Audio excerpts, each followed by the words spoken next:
oýunlar üçin meýletin görnüşde pul himayetini etmeli baradaky görkezmesiniň ideýanyna gabat gelle. Yapylan kärhanalaryň ençemesiniň uzalky ýolbaşçylary efirde atlarynyň tutulmazlygyny sorap, Azatlyk radiosu bilen söhbetdeş bolanynda öz işlerini togtatmagyna salynan meýletin salgydyň sebäp bolandygyny aýtdylar.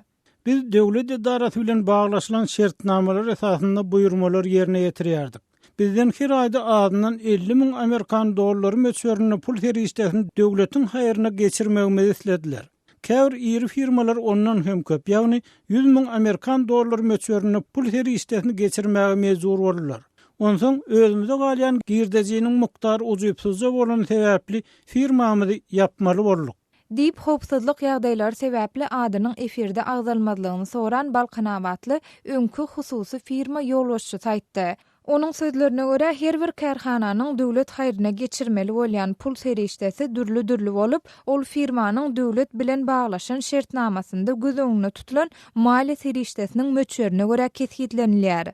Käbir öňkü kärhana eýeleri ýurtda iri we orta telekeçileriň hemde biznesmenleriň azi oýunlarynyň çykdyjylary üçin döwletiň haýryna meýletin mejburi serişde geçirmek boýunça talabyň geçen ýyldan başlanandygyny, emma şu ýylyň iýun aýynda Türkmenistanda senatçylar we telekeçiler birleşiginiň döredilmegi münasibetli geçirilen dawralardan soňra munyň mejburi ýagdaýda telekeçileriň boýnuna daklandygyna üns çekýärler. Şol dawralara gatnaşan käbir işewirleriň we biznesmenleriň aýtmagyna görä çäräniň dowamında dünýäde energiýa narhlarynyň ardanlamagynyň türkmen ykdysadyetine hem täsir ýetirende boýuna alınıpdyr.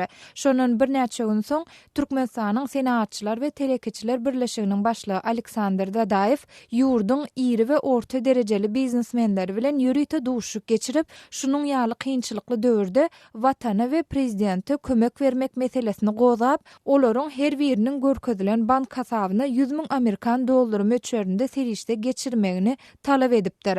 Türkmenistanda geljek ýylda geçiriljek Aziýa oýunlaryna niýetlenip 157 hektar territoriýany tutýan ýürüýte Olimpiya şäherçesi gurulýar. Guruluşyny 2013-nji ýylyň ýanwar aýynda başlanan bu şäherçe üçin 5 milliard Amerikan dollary möçberinde maliýe serişdesi çykarylýar. Şeýlede bu oýunlary görülen taýýarlyklaryň çäğinde şäheri, köçeleri we binalary awadanlaşdyrmak işleri alınıp barylýar. Emma bu işler üçin edilýän maliýe çykdyjysy barada resmi taýdan anyk maglumat berilmeýär. Sözümizin ahirine aýtsak, Azatlyk radiosuna öňkü hususy kärhana eýeleriniň meselesi barada Türkmenistanyň senatçylar we telekeçiler birleşiginden maglumat almak başartmady.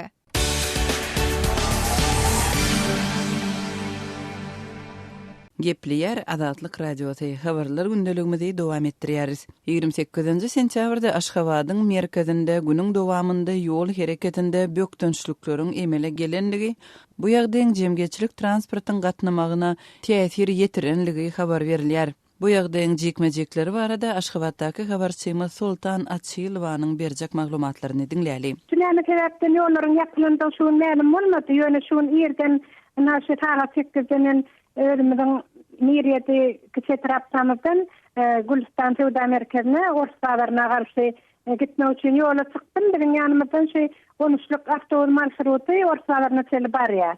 Şol adet ýagdaýda 40 minutda barıp bolýan aralygy şun 1 saat 40 minutda geçdi şol avtobus. Näme sebäpden siziň ulanan avtobusyňyz şeýle uzak wagtlap ýöredi? Gözel ilk bilen şäheriň içinde köp ýerlerde şu ýollaryň ýa-ni rekonstruksiýa edilmegi bilen köp ýerler häzir ýapyklana galýar.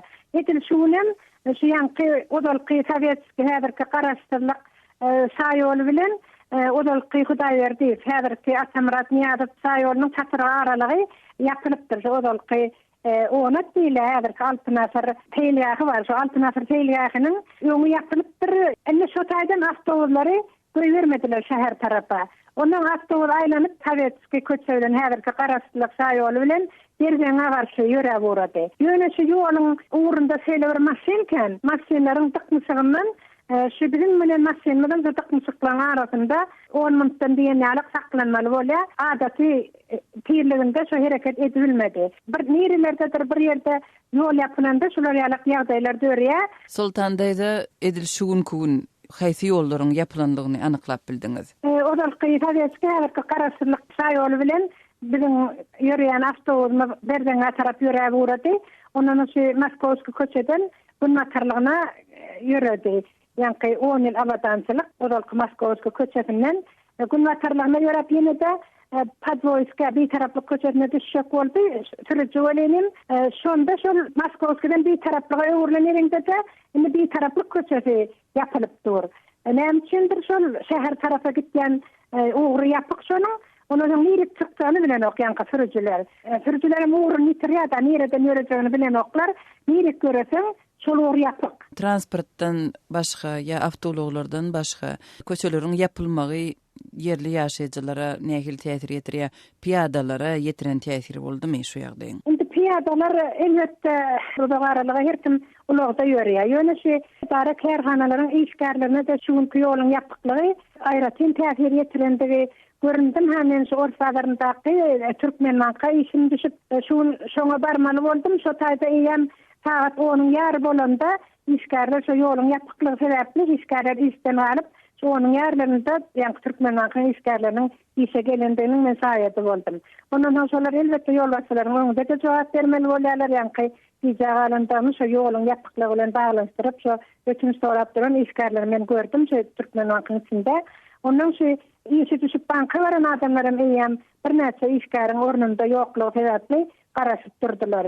Näşeler ýalak yaramaz täsirleri işgärlere de ýaşaýjylary da şu ýoluň ýapyklygy täsir ýetirýär. Sultandaýda ýoluň ýapyljakdygy barada haýsada bolsa resmi görnüşde duýduruş berildimi Aşgabatyň ýaşaýjylaryna? Ýollaryň ýapyljakdygy barada hiç maglumat berilmeýär. Resmi maglumat ýok, ýa telewizionyada, ýa radioda, ýa matbuatda ýöňünden maglumat berilmeýär. Ýetmişen gidip barýan birden ýol ýapylýar, awtologlar geçibilen ok.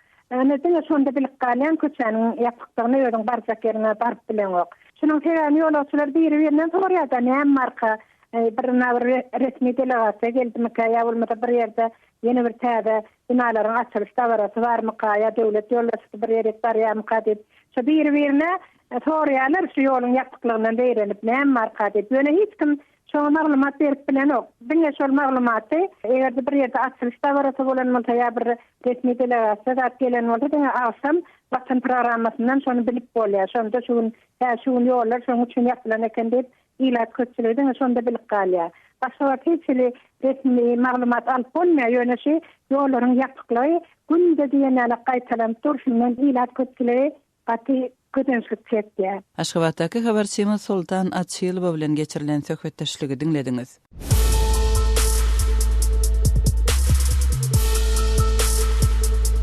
Öz sevitiňizde bolýan wakalar barada adatlyga maglumat bermek isleseňiz, biziň Facebook hasabymyza ýazyň. Bizi gözle bölümine Azatlyk Radiosu ýazyp tap bilersiňiz. Siz suratlaryňyzy we videolaryňyzy hem ýollap bilersiňiz. Azatlyk siziň şahsiýetiňizi gizlinlikde saklar. Siz bolan wakalar barada maglumat beriň, biz hem habar bereriz. Gepler Azatlyk Radiosu. Habarlar günneligimiziň dinleýärsiňiz. Efirde siz bilen men Ýogşan Anna Gurban. Bütün dünýä saglyk guramasynyň täze çap eden interaktiw kartasynda dünýä ýylatynyň 92%-iniň yaramaz howa şertlerine ýaşaýanyny gaýdylýar. 2012-nji ýylda hasaplamalara görä daşardaky we içeridäki howanyň hapalygy derarly 6,5 million adamyň ölenini gaýdylýar. Türkmenistanyň howanyň hapalanan adam saglygy üçin howply ýurtlaryň hataryna görkezilýär. Azatlyk Radiosu bu mesele bilen gyzyklanyp Aşgabatly ýazy Amanrat Bugaýew bilen söhbetdeş boldy. Amanrat bütün dünýä saglyk guramasynyň täze çap eden interaktiw kartasyny Balkanyna we daşoğuzda howanyň juda hapalananyny gaýdylýar. Eýsem şu ýagdaý bilen bagly anyk maglumatlary berip biljekmi? Bu ýerde nähili sebäpler bolup biler? Türkmenistan'ın Gunmatar regionunu yani Balkan vilayetinde nefti ilaytada tebii gazı täzeden işleyen köp sally zavod kärhanalar salınny. Bir näsesiniň bolsa guruluşy dowam edýär. Ine şuwatlar Balkan vilayetinde howanyň hapalanmagyna täsirini ýetirýän iň uly faktor. Başga da bir topar faktorlar var. Bir Daşoğuz vilayetine geçsek bunu bir esasy faktor aralengdinin ekolog taýdan juda yaramaz ýagdaýa düşmegi Daşoğuz vilayetinde howanyň hapalanmagyna da adamlaryň saglygyna da inni tas 30-35 ýyl bäri öz täsirini ýetirip gelýär. Ýogşan Amanrat Türkmen hökümetiniň maslahatlaryny ýa-da metduwatyny ýurtda ekologiýa hakyna, howanyň arasalygy hakyna köp alad edilýänini gaýdylýar. Käbir çärelerin görülýänini gaýdylýar. Ehem şu çäreler nähili ýagdaýda? Olar hakykatda ýagdaýy gowluga tarap üýtgetmeýärmi? Olar bilen bellemeli ýagdaýa Kaspy deňiziniň ekologiýa hakyny köp gurrum edilýär, ýöne anyk edilýän iş ýok. Ýöne daşawuzdaky ekolog betbatyl hakyny bolyn çennan ýarym gurrum edilýär. Biýem esasan araly halas etmegiň halkara gazmasynyň Aşgabatda geçirilýän ýa-da beýlek döwletlerde geçirilýän maslahatlaryna gawatlap geçirilýär. Ine şuýluň özüni Aşgabatda araly halas etmegiň halkara gazmasynyň iki maslahaty geçirildi. Ýagny may aýyny hem de awgust aýyny şo gaznanyň iki maslahaty geçirildi. Hem de Türkmenistan inniş gazna 2016-njy ýylyň awgustundan 2019-njy ýylyň awgust aýyna çelli ýol başçylyk etmeli. Häzirki döwlet siýasatyny mahabatlandyryp ýazylýan makalalarda Aral deňiziniň basseýnindäki duzlu tozan azaltmak üçin torongy ýygdaşlaryny ýylgyn ekmegi köpçüliklerin ýola goýmaly gurrun edýärler. Şeýle säre Türkmenistanyny dogrudan berýär. Sebäbi ýurdun daşawy welaýatyna Aral deňizinden ýokary göterilýän duzly tozan gelip düşüp durdy. Ýa-da könürgünç bollumsal gowdaýal etraplarda aýdym duýulýar. Şu ýerlerde şol duzlu tozan gelip uny ekil meýdanlara bir arada dursun. Hatda Gapdaky melleklere de erwet täsirini ýetirýär. Şol mellek yerlere ekilýän gök ak ekillerin boýalyp bilen oklar. Ne şoňa barlykda da mundan bir 3 ýyl gowra bolýar. Ýeýhullaryndan dören Sargamış kölüniň goroýuny ençe müňdekbar ýere torongy ýygdaşlaryny ekmek hakyny ýörüýte karar kabul edildi. Ýöne aradan 3 ýyldan köprek wagt geçdi. Şo ýerde goýup oturan duýbalan köpçüliklerin torongy da ýok, ýygy da ýok. Amanrat görnüşinden Türkmenistanyny problemi boýun ýatasy edilýär. Hemem käbir çäreler görülýär. Eýsem bir ýerde mesele näme? Näme üçin ýagdaý gowluga tarap dolanyksız üýtlenmeýär? Bir ýerde sebäp näme siziň pikirinizçe? Bir yerde baş sebäp şol geçirilýän çäreleri möhümleýin, kampaniýalaryň zat tökmünde garalýar. Bir wada gowturdurlýar, ine şeýle çäre diýip aly opun turup bir mahawaty işleri ýola goýulýar. Aradan bir aý, 2 aý geçmäkde ol öz-özünden ýatyp galýar. Diýjek bolýanym, ulak möhlude, ulak mögürüýte işlenip taýýarlanan plan belki bardyr. Ýöne ol ulak müddet ýygyderli amal edilmeýär. Gepleýär Azatlyk radiosu. Habarlar günneligimiziň dinleýärsiňiz. Efirde siz bilen men Ýogşan Nurwan. Din habarlar çap edýän Forum 18 Guramos Türkmenabatda garasy musulman jemgyýetiniň ýolbaşçysy Bahram Saparow we onuň garasy din toparynyň agdalarynyň halynyň hiç bir habar alyp bolmaýanyny ýazýar. Düýü Oslo'da ýerleşýän habar guramasynyň tasdiklamagyna görä Bahram Saparow 2014-nji ýylyň maýyny uzak möhletli türme tutsaglygyna hökm edilipdir we şondan bäri hiç bir gördüm bildim ýok. He led a Hanafi Sunni study group almost with young people in his home city of Turkmenabad, Charjo.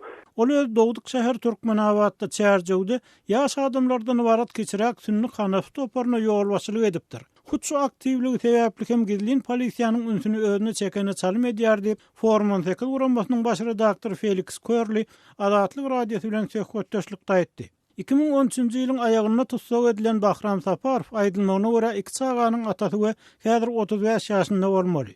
Forum 18 Saparow bilen bilelikde onuň 20 çemes pikirdeşiniň hem uzak möhletli tutsak edilendigini, emma olaryň türme hökm edilendigini, eger şeýle bolsa, nerede saklanylýanyny anyklamagyň başartmanyny aýdýar. Forum 18-iň baş redaktory Körli Saparow bilen bile anyk näçe adamyň türme wasylyny barda suwtdan maglumat alyp bilmänliklerini, sebäbi olaryň bu işgirliğini diýip jogap berenliklerini aýdýar. What the charges were, the court would not tell us anything about that. They just said the charges was, the whole case was secret. Şeýle de Saparowyň işini şäher suwdunda däli gün regional suwdda seredilendigi. Bu iş bilen bagly ilk edilen adamlaryň çykarylan hökümden şikayet edip etmänliginiň hem belli däligi aýdylýar. Forum 18 habar guramasyna bolşan soňky maglumaty görä Bahram Saparow 2014-nji ýylda 2 ýyl odal Türkmenistanyň Ogudan Nepe türmesinde görülipdir. Is he still alive? We just don't know. Turkmenistan does not allow independent international monitoring of its prisons.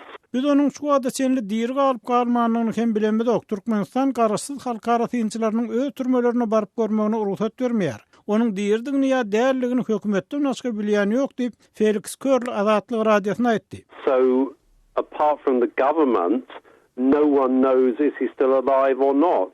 Din meseleleri boýunça ekspertiň pikirine görä Türkmenistan ýurtda ähli din jemgyýetler bir kontrol astynda saklaýar we islam dinini ananýanlary ýurtdaky iň ul din topar aýratyn bir gödökçülükde saklaýar. Well, the government keeps all religious communities under very tight control, but especially the Islamic faith, because clearly it is... Belki de hökümet olara özüne potensial oppozisiya esas bolup biljek täsirli güýç hökmüne garaýar. Olardan ätiýaz edýär we öz kontrolundan naşarda hiç bir gymyrly hereketiň bolmalygyny kazanmaga çalışýar diýip Felix Körl Azatlyk radiosy bilen telefon söhbetdeşligini aýtdy.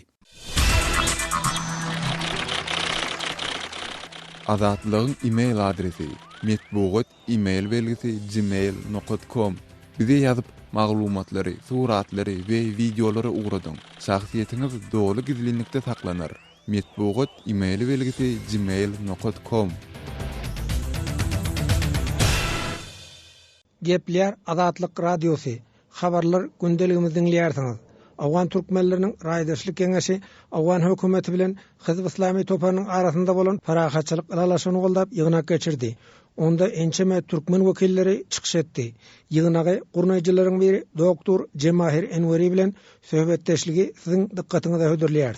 Awganistanyň bozgullaryň işleri boýunça öňki ministri Awgan türkmenleriniň raýdaşlyk keňeşiniň gödökçilik boýunça başlygy doktor Cemahir Enweri şu gün türkmenler bärde bir ýygnak geçirýär. Bu ýygnak geçirmekden maksat näme? Awganistanda şüpheli siyasatlary maksusan sul we parahatçylyk siyasatlary hökümet alyp barýar we bäzi ahzab ýa bäzi muhalif kuvvetler bilen diýsen aşty edip siyasat sulunu alyp baryp oturuş için bizler hem bugün haladyk hökümetiň bu siyasatlaryny himayet edip ondan soň türkmen kawmynyň duruşy barasynda dünýä we Awganistanyň hökümetine, döwletine bildirsek.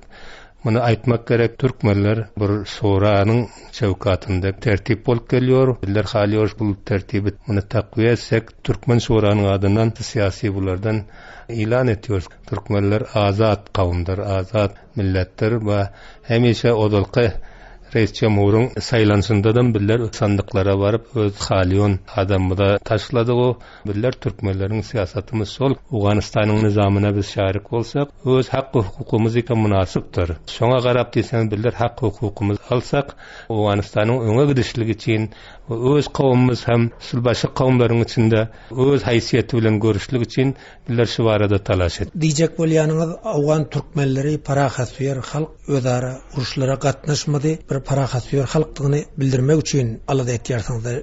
Siyasi hedefimiz şol, ama bu bir taraplyk bu manada däl ki näme bolsa bizler oňa türkmenler bolup bir tapawut bolup otursak.